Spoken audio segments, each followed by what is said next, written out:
Ето го телефона, Xiaomi Note 13 4G. Телефон, ето го и кейса, който продавам за него. Тук може да се види дори дефекта, който аз съм го премахнал с специална дрелка. Нали, показвам, че телефона няма никакъв проблем да бъде сложен с този кейс и използван.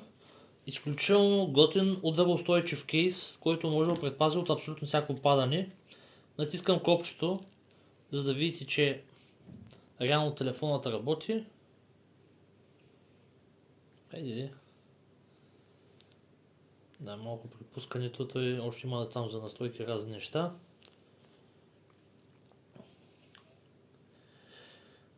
Бутона за увеличение на звука.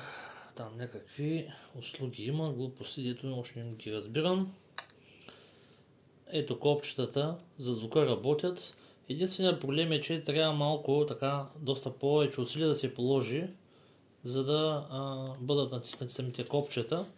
Предполагам, че с своевременната работа копчета малко ще станат по-лесни за натискане и трябва да се положи малко повече усилия от това нещо, от нормалното, за да можете да регулирате звука.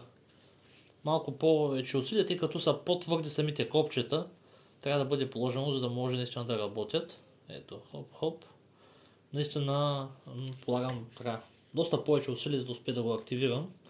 Естествено, често пъти хората не използват копчета, поне аз съм от този тип хора, тъй като на практика могат да бъдат добавени примерно бутони за заключване на екрана, както и примерно при активиране на оптиката за лицево разпознаване. В момента, в който штракнете един път само с копчето, телефонът сам се отключва, без да се налага да виждате фигурки и други такива подобни неща.